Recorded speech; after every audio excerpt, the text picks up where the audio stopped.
Hey there, this is your pal Pally, and welcome back to Git Er Raid. After a bit of hilarious face-pulling of trash by Gammon, you next reach General Nazgrim. Gammon probably did it because of all the times we killed him in Org. Anywho, back to Nazgrim. The fight is a 2-tank and 2 to 3 heal encounter on 10-man, and involves a single boss with a bunch of ad waves, kind of like Will of the Emperor from Tier 14. The main mechanic of the fight for the boss is Rage. The more rage he generates, the deadlier the abilities he uses that rage on. You can't prevent him from getting any rage, but the overall goal is to make sure he stays fairly low and uses some of the lower costing rage abilities like Shockwave and Banners. So let's talk first about how he can gain rage.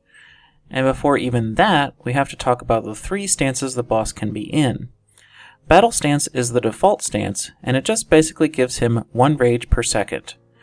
Berserker Stance increases his damage dealt and received, and gives him 2 rage per second.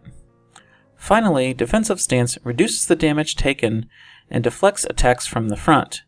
It also generates 5 rage when he does get hit by everyone in the raid, except the tanks.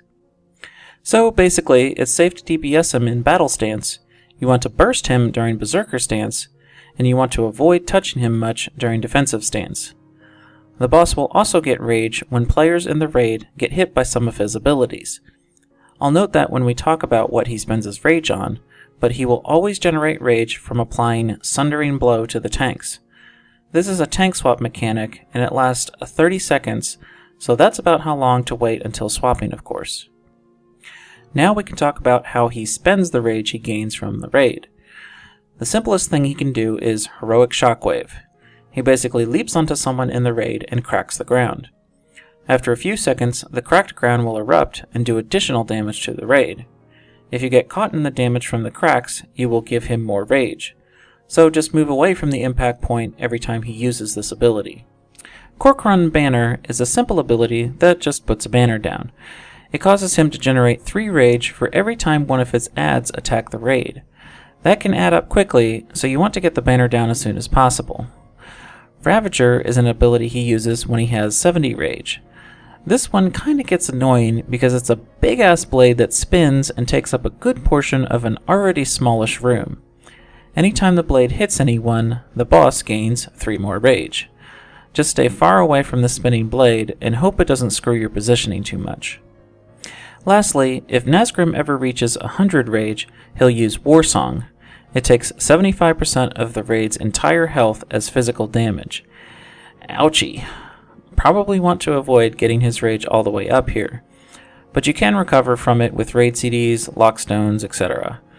Realize also that he can only spend his rage on something every 15 seconds, so as long as you aren't getting hit by a lot of things, his rage should stay fairly low.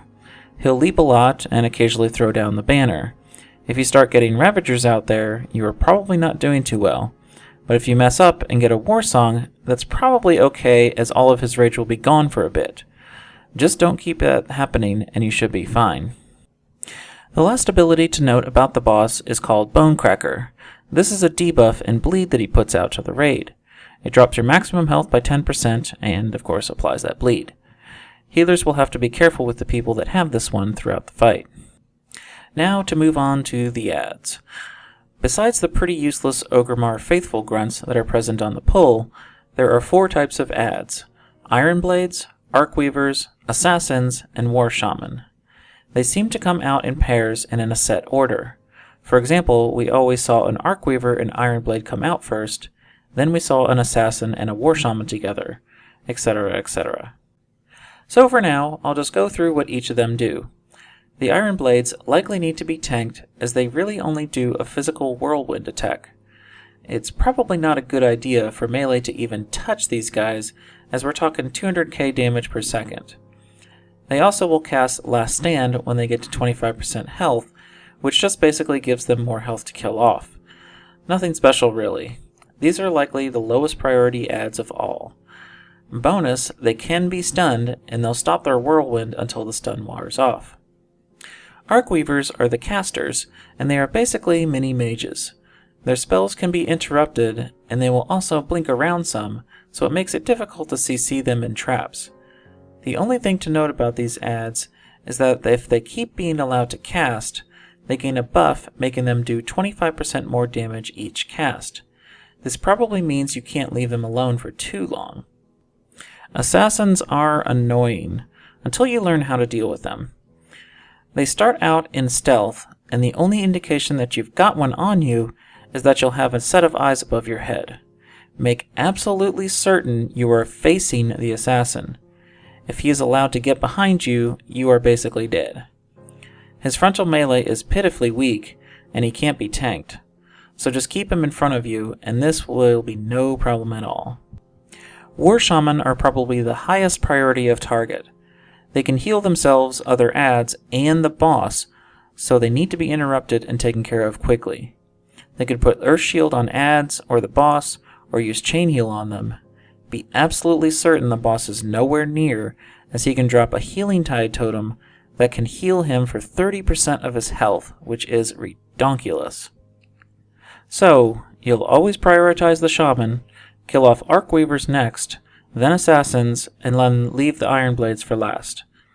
Beyond that, you'll just need to pay attention to the boss and make sure to not DPS him during defensive stance, blow up banners, and avoid his Shockwave and avoid his Ravager Blade. There really isn't much more to the strategy. The ad waves were not as frequent as I expected, and we had plenty of time to DPS the boss after handling ads. We even had to wait around doing nothing at one point because ads were dead and he was indefensive. Just be careful and know what to do when, and you'll be golden. One last note, he does summon one of each type of ad at the end when he gets to 10%. We ignored them completely and just burned the boss. Presumably you could CC them or even kill them, but whatever, the boss died. So watch the boss stance, kill ads in priority, and don't stand in stuff, and Nazgrim will fall.